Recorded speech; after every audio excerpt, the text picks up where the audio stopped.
네, 오늘도 예수님의 치유의 기적을 이어가겠습니다.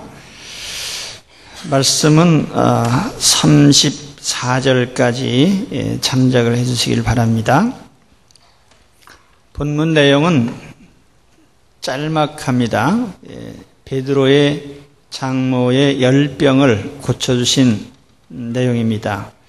그러나 이 내용이 마태, 마가, 누가복음에 공히 기록된 것을 보면 이 사건이 대단히 중요한 의미가 있는 사건입니다. 오늘 이 말씀을 통해서 오늘 우리도 같이 열병을 고치고 또 새로운 은혜를 받는 시간이 되시기를 바랍니다. 예수님께서 가버나움 회당에서 가르치시고 또 이어서 베드로의 집을 방문하셨습니다. 이때 베드로의 집은 아마 그 가족이 부부만 있는 것이 아니고 여럿이 함께 살았던 것으로 추측이 됩니다. 베드로는 결혼을 했어요. 로마 교회는 베드로가 초대 교황이고 또 독신주의를 내세우고 있지만은 실상 베드로는 결혼 생활을 했습니다. 오히려 바울 사도가 독신으로 지냈고 또 바울 사도는 베드로의 부부 생활에 대한 언급을 한 적이 또 있습니다. 오늘 말씀에 보면 시몬과 안드레의 집을 방문하셨다고 하는데 여기 시몬과 안드레의 집이라고 해서 공동명의가 나와요. 이걸 보면은 당시 베드로가 결혼을 해서 집에 살면서 그 동생 안드레와 같은 집에 살았고 또 장모님을 모시고 있었던 것으로 생각이 됩니다. 당시 관습을 우리가 정확히 알 수는 없지만 장모님을 모시고 있었던 것으로 봐서 베드로가 큰 가족을 거느린 것으로 생각이 됩니다. 형제 우애 또 부모님에 대한 효심 그래야만 이 큰 가족이 함께 할 수 있는데 베드로는 그런 면에서는 가정적으로도 상당히 모범적이었다고 생각이 됩니다. 오늘 예수님께서 베드로의 집을 방문하신 것은 아주 대단히 의미심장한 사건이고 또 큰 결과가 있습니다. 우선 어떤 주석가는 예수님이 베드로의 집을 방문하신 것에 대해서 이것은 베드로 중심의 가족, 다시 말하면 베드로 중심의 커뮤니티가 예수님 중심의 커뮤니티로 변화된 모습이라 이렇게 얘기를 했습니다. 가족 공동체, 베드로는 사실 영향력 있는 사람이에요. 그가 많이 배우거나 또 무슨 다른 많은 조건을 갖춰서가 아니라 베드로 스스로가 어떤 리더십을 갖춘 그런 사람이에요. 그래서 같이 물고기를 잡는 친구들이 여럿이 있어도 베드로가 항상 지도자격이 됩니다.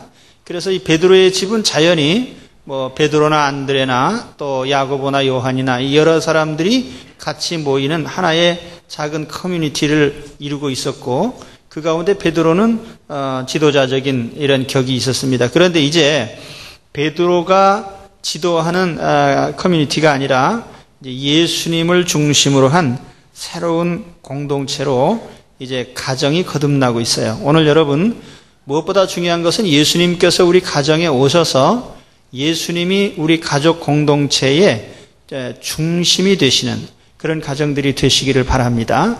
이것이 대단히 중요한 변화이죠. 자, 오늘 예수님께서 베드로의 집에 들어가셨을 때 베드로의 장모가 열병으로 누워 있었습니다. 이 열병이 무슨 병인지는 구체적으로 잘 몰라요. 헬라어로는 이 퓨레소라고 이렇게 되어 있는데 이 퓨르라고 하는 헬라어는 불이라는 뜻입니다. 그래서 영어 단어에 보면 이 파이로라는 말 있죠. PYRO. 이 파이로라는 이 단어가 들어가면 되게 불을 의미하는 그런 단어입니다. 예를 들어서 어느 단어에 파이로가 붙어 있으면 그건 불을 뜻합니다. 파이로제닉 그러면은 이 발화성, 불붙기 쉬운 물건을 그렇게 표현하고, 또 이 파이로마니아라고 하면은 불 지르는 거 좋아하는 불미치광이를 우리가 파이로마니아라고 합니다. 병 중에도 보면은 이 파이로가 들어가면은 이 뜨겁다는 의미가 있어요. 그래서 이 파이로시스라고 하는 그런 단어가 있는데, 이 말은 우리말로 하면 가스말이라고 해요. 그런데 이것은 우리가 다른 말로 하면 우라통이라고 하죠. 속에서 불이 나는 겁니다. 속이 타는 병이죠. 그래서 이 불이라는 게 속으로 들어가면 우라통이 되고 겉으로 나오면 이제 열이 납니다. 근데 이 베드로 장모가 구체적으로 어떤 병 때문에 열이 났는지는 분명하진 않아요. 일반적으로 병 중에 열과 특별히 관련된 병이 있어서 그런 병이 아닌가 이렇게 추측을 합니다. 예를 들면 마라리아나 또 장티푸스 같은 병이 아니었나 이렇게 추측하기도 하는데요. 마라리아라는 병에 걸리면은 3일이나 4일을 주기로 해서 체온이 40도 가까이 이렇게 올라간다고 합니다.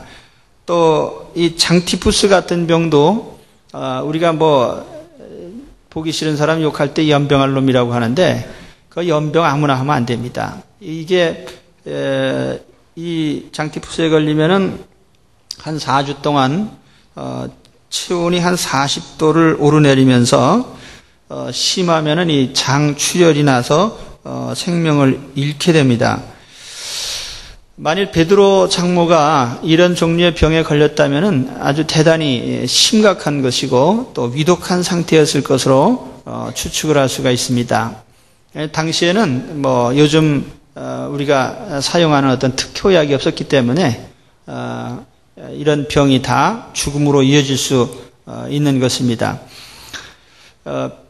베드로 장모가 이 병에 얼마나 오래 걸려 누워 있었는지는 알 수가 없지만, 아무튼 이 순간에는 예수님이 그 집에 방문하신 것이 이 집에는 아주 엄청나게 큰 축복입니다. 그래서 온 가족들이 반색을 하면서 예수님을 맞이했고, 또 예수님이 집에 들어오시자마자 제일 먼저 베드로 장모가 열병에 걸렸다는 것부터 보고를 드립니다. 누가복음에 보면 가족들이 예수님께 와서 그 병을 고쳐달라고 간청을 했다고 합니다. 우리가 이것을 간절한 기도로 해석할 수도 있고, 또 일단 주님께 그 사실을 보고한 것으로도 생각할 수 있는데, 어쨌든 좋습니다. 오늘 우리가 어떤 병이든지 먼저 예수님께 아뢰고 예수님께 보고를 드리시기 바랍니다. 물론 금식하면서 매달려서 주님 앞에 간청해도 좋겠지만, 그러지 못한다 할지라도 일단 우리의 모든 병을 주님께 아뢰는, 이것이 우리의 모든 치유의 출발점이에요. 그래서 여러분 먼저 주님께 자신의 모든 신상의 병을 다 고하고 기도하는 여러분 되시기를 축원합니다. 반드시 주님께서 우리의 병을 살피시고 또 치료의 길을 열어주시고 또 주님이 친히 치료해 줄 줄로 믿습니다. 두 번째 부분은 치유의 과정입니다. 이 같은 사건을 마태나 누가도 기록을 하고 있어요. 그런데 이 마태나 마가나 누가가 이 치료한 내용을 조금씩 다르게 설명을 하고 있습니다. 마태복음에 보면은 마태복음 8장 15절에 예수님께서 이 베드로의 장모를 만졌다 이렇게 기록하고 있습니다. 영어로 하면 터치죠. 그런데 의미상 보면은 예수님이 가볍게 만지셨지만 능력은 크게 나타나셨다는 점을 대조적으로 보여주는 것이 마태의 표현입니다. 그리고 누가가 기록한 것을 보면은 예수님이 가까이 서서 열병을 꾸짖으셨다 이렇게 되어 있습니다. 누가는 의사이기 때문에 그 표현이 누가복음에 보면은 이제 가까이 섰다, 우리 성경에 그렇게 되어 있지만 영어 성경에는 허리를 굽혔다. 그래서 환자 위에 내려다 봤다고 하는데, 환자를 치료하기 위해서 의사가 환자를 위해서 보면서 이제 열병을 향해서 열병아 물러가라, 그리고 아마 꾸짖으신 것 같습니다. 그런데 우리가 생각할 때 병을 꾸짖는다는 건 좀 이상한 일이죠. 무슨 사람을 꾸짖는다든지 알아듣는 대상을 향해서 꾸짖는다는 말이 성립이 되지, 병을 향해서 꾸짖는다가 좀 이상하죠. 그러나 성경에 보면은 예수님께서 풍랑도 꾸짖으시고 파도도 꾸짖으시고 바람도 꾸짖으셨기 때문에 여기에는 예수님의 이런 그 모든 인간뿐 아니라 자연 만물의 지배자이신 그런 주님의 모습을 보여주는 겁니다. 그래서 주님은 얼마든지 병을 꾸짖으실 수 있죠. 오늘 여러분, 저는 이 말씀을 준비하면서 그런 생각했어요. 하나님, 오늘 주님께서 나의 병도 꾸짖어 주시기를 바랍니다. 내 고질병이 있잖아요. 고혈압아 물러가라. 또는 뭐 심장병아 물러가라. 또는 열병아 물러가라. 관절염아 물러가라. 주님께서 오늘 우리의 병을 꾸짖으시고 치료해 주시길 바랍니다. 마가는 이 치료되는 과정을 한 줄로 간단히 표현을 했는데 오늘 말씀에 보면 문장은 간단하지만 치료하는 과정을 아주 4단계로 명확히 표현을 하고 있어요. 첫 번째 단계는 예수님께서 가까이 접근하시는 모습이에요.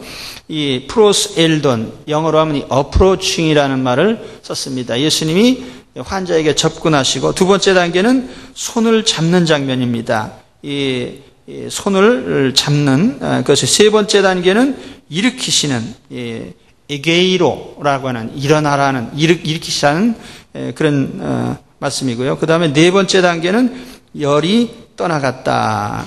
이 앞에 캔 퓨로테스 left the fever라고 해서 열이 떠나갔다고 이렇게 분명하게 표현을 합니다. 그래서 예수님이 환자에게 다가오시고 손을 잡으시고 일으키시고 열병이 떠나는 것을 일목요연하게 이렇게 설명을 하고 있어요. 그런데 하여튼 마태의 표현이든 마가의 표현이든 누가가 표현한 것이든 어떤 방법이든 상관이 없어요. 여기서 중요한 것은 치료하는 능력이 예수님께 있다는 점입니다. 그래서 어떤 방법으로 고쳤느냐는 것은 그다지 큰 문제는 아니에요. 사실 세상에서는 치료 방법이 대단히 중요합니다. 가령 어떤 병에는 어떤 특효약이, 예를 들면 말라리아 그런 무슨 키니네가 치료약이라는 이런 특별한 치료의 방법이 있겠죠.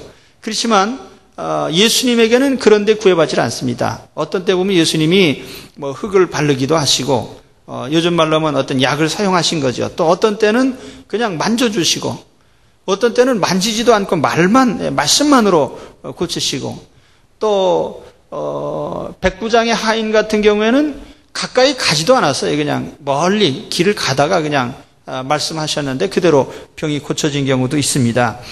이와 같이 예수님께서 치료하신 것은 어떻게 고쳤느냐가 아니라 누가 고쳤느냐입니다. 그래서 오늘 여기 치료하는데 제일 중요한 것은 예수님이 치료하셨다는 점이 중요해요. 오늘 우리가 병 고침 받는 것은 예수님이 어떤 방법을 가지셨다 그것이 아니고 예수님이시기 때문에 우리는 무조건 치료를 받을 수 있습니다. 이것을 우리가 믿어야 돼요. 사실은 예수님의 기적들이 지금 이제 금년도에 우리가 예수님의 여러 기적들을 보고 있는데 그 중에 이 치유의 기적이 가장 많이 있습니다. 또 자연계의 기적도 있습니다. 왜 예수님이 기적을 행하셨을까요? 왜 예수님이 기적적으로 병을 고쳐주셨을까요? 거기에는 한 가지 공통적인 이유가 있는데 예수님의 신성을 보여주시기 위한 거예요. 예수님이 하나님의 아들이시고 예수님께서 구주이심을 보여주시기 위한 그것이 이 모든 기적적인 치유의 목적입니다. 오늘 그렇기 때문에 우리는 예수님이시기 때문에 예수님 앞에 나오면 누구든지 다 주님으로 말미암아 고침을 받습니다. 이 사실을 먼저 믿으시길 바랍니다. 그래서 마가복음 4장 41절에 보면은 예수님께서 기적을 일으키셨을 때 사람들이 공통적으로 나타난 반응이 뭐냐면 저가 누구시기에 이런 일이 일어날 수 있느냐? 저가 누구시냐? 이게 가장 중요한 질문이에요. 오늘 우리가 믿는 예수님은 바로 구주시고 창조주시고 우리의 영혼을 지으시고 생명을 지으신 주님이십니다. 그러므로 예수님이 우리를 고치시는 거예요.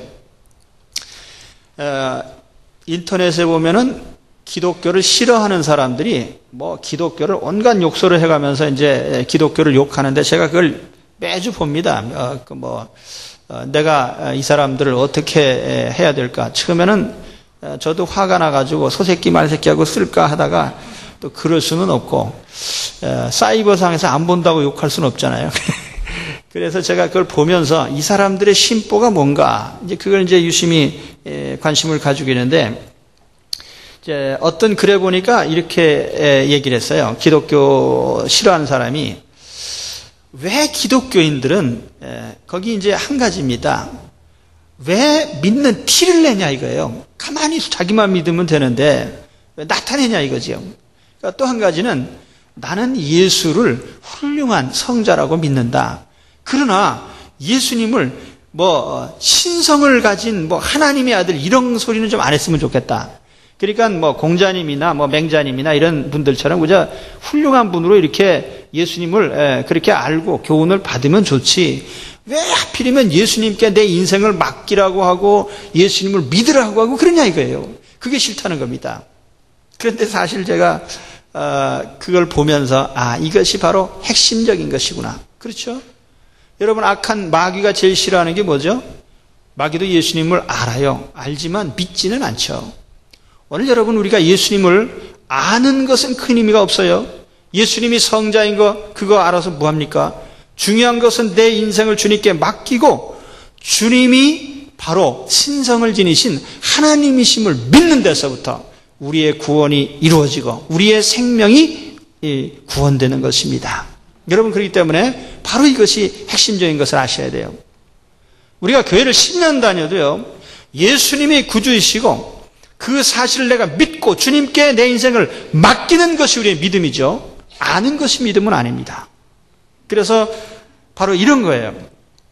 오늘 여기 예수님께서 이 병을 고쳐주신 참으로 그 중요한 목적은 예수님께서 바로 하나님의 아들이심을 나타내시고 보여주시려고 한 것입니다. 그렇기 때문에 오늘 주님은 얼마든지 명령을 하시면 다 그대로 이루어져요.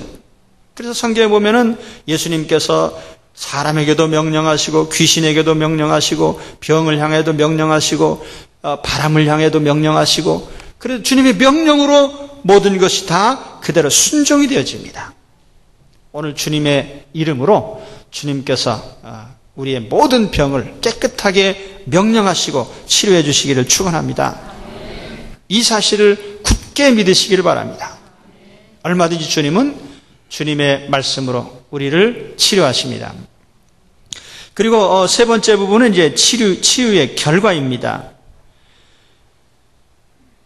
성경에는 병 고침 받은 사람들이 많이 나옵니다.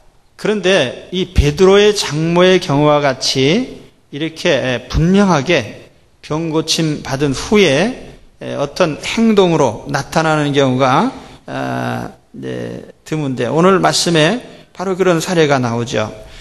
병 고침 받은 후에 두 가지 큰 결과가 나타나는데, 하나는 베드로의 장모가 수종을 드는 장면이에요. 또 하나는 오늘 그 본문 뒤에 32절에 가서 보면은 많은 무리가 베드로의 집을 향해서 몰려온 것입니다. 이를 전도적인 전도의 확장 혹은 전도의 결과 이렇게도 말할 수 있겠습니다. 먼저 베드로의 장모는요, 병 고침 받자마자 수종드는 장면이 나와요. 저희에게 수종드니라. 이 수종들었다는 말은요, 헬라어로는 이 디에코네이 동사형으로요, 우리가 명사형으로 디아코니아라는 말이 있는데 집사라는 뜻입니다. 이 디아코니아라는 말은 봉사를 한다는 뜻인데, 대표적인 봉사의 사례가 뭐냐면 우리가 이렇게 식사를 할 때 음식을 날라다 주고 또 음식 먹는 사람들 곁에서 이렇게 시중을 두는 일 있잖아요. 이거를 디아코니아라고 표현을 합니다. 그러니까 교회의 그 디아코니아라는 말에서부터 집사라는 그 용어가 나왔는데, 어떤 분들은 그래요. 내가 금년에 서리 집사 됐는데 집사가 뭐 하는 거야?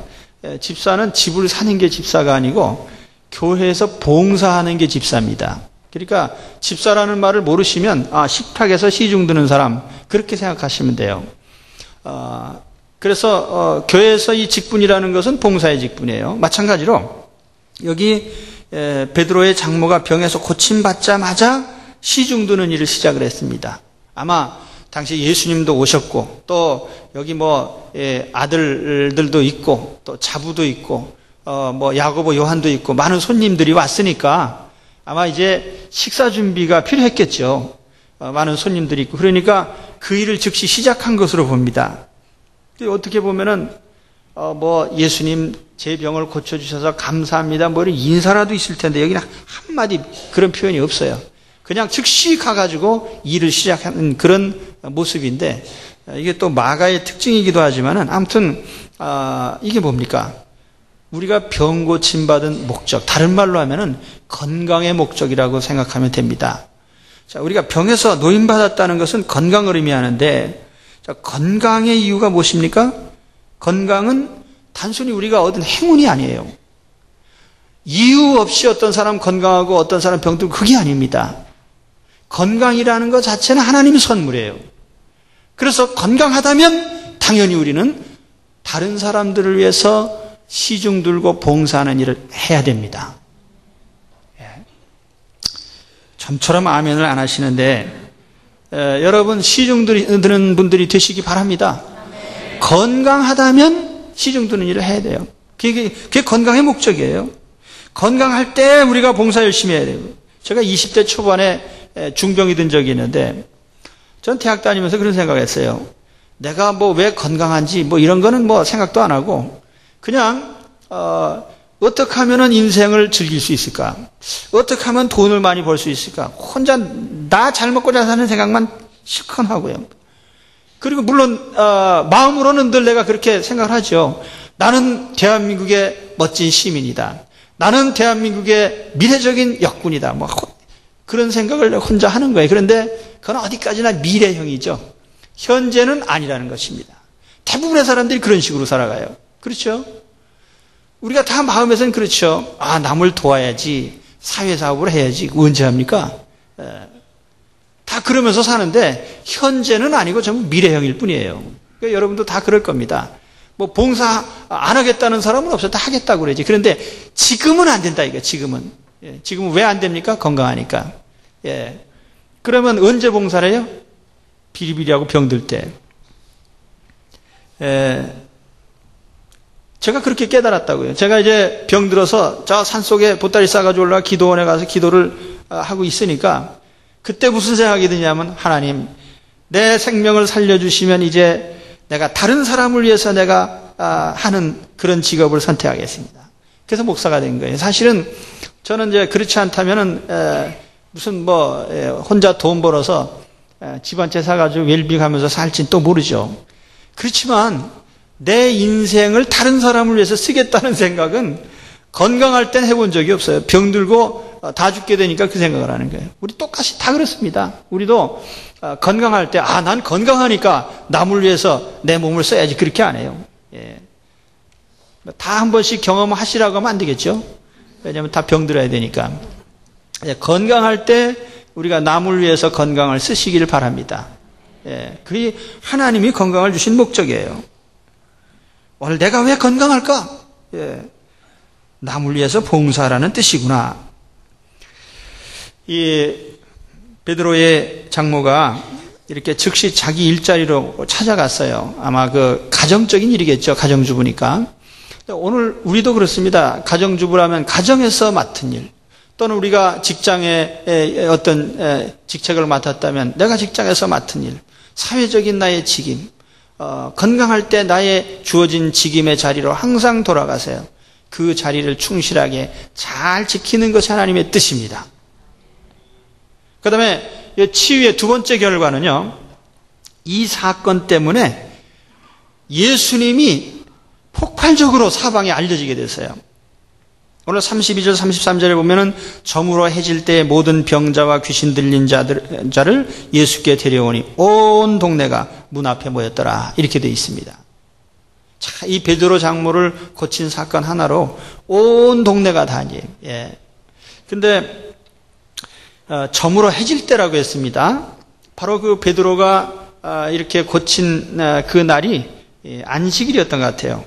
유대인들은 날을 계산할 때 참 이상한 민족의 유대인이, 생각을 거꾸로 하는 종족인데 하루를 시작할 때 우리는 아침부터 시작하잖아요. 유대인들은 해질 때부터 하루가 시작되는 걸로 생각을 합니다. 왜 그렇게 생각하냐면은 창세기에 보면 저녁이 되고 아침이 되니 이는 첫째 날이니라 그렇게 나왔거든요. 이 사람들은 저녁부터 하루를 시작해요. 그래서 예를 들면 금요일 저녁부터 안식일이 시작됩니다. 그러면 그날이 안식일이면 그날 해가 지면 다음 날이 시작되는 거예요. 그러니까 안식일에는 유대인들이요 활동에 제약이 있습니다. 안식일에는 5리 이상 가지 마라. 그러니까 여행을 멀리 못 가요. 그러니까 아픈 사람이 병원 못 찾아가요. 2km 이상 가면 안 되니까. 또 안식일 날은 일을 하면 안 됩니다. 그러니까 극단적으로 말하면 바늘 하나를 옮겨도 안 돼. 안식일 날은 노동이기 때문에.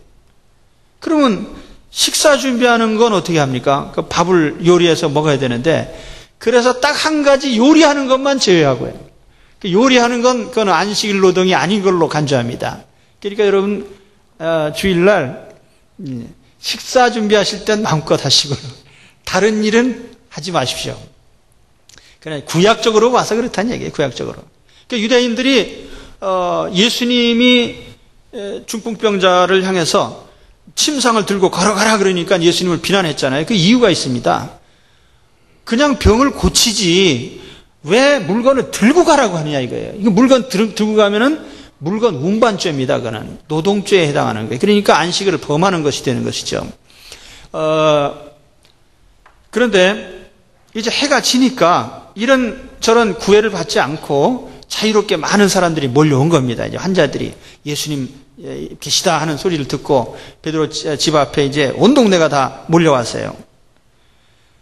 자, 예수님께서 예수님의 소식이 사방에 전파되는데 세례 요한이 와서 예수님을 소개하고 그다음에 이제 최초의 제자들을 부르시고 그랬지만 예수님의 복음이 획기적으로 전파되는 것은 베드로의 집에서부터 시작이 됐다. 이렇게 우리가 생각할 수가 있어요. 물론 그 앞에 보면 회당에서도 가르치시고 또 집에서도 가르치셨겠지만은 베드로의 집에서 이건 대단히 의미 있는 전환점이라 저는 그런 생각을 합니다. 단 한 번 병 고침 받은 것으로 예수님이 그렇게 많이 알려질 수 있을까? 그렇습니다. 오늘 여러분 내 병이 많이 내가 주님께 병을 고침받았다면 마음껏 예수님을 알리시기 바랍니다. 예수님이 나의 병을 고쳐주셨습니다. 이 선전을 하세요. 그게 대단히 중요한 것입니다. 우리 지난번에 오셨던 네팔의 손님 라나 씨가 계시는데 그분은요 예를 들어 그분이 여러 사람을 전도했는데 그 몽골만이라는 한 젊은이를 전도를 했어요.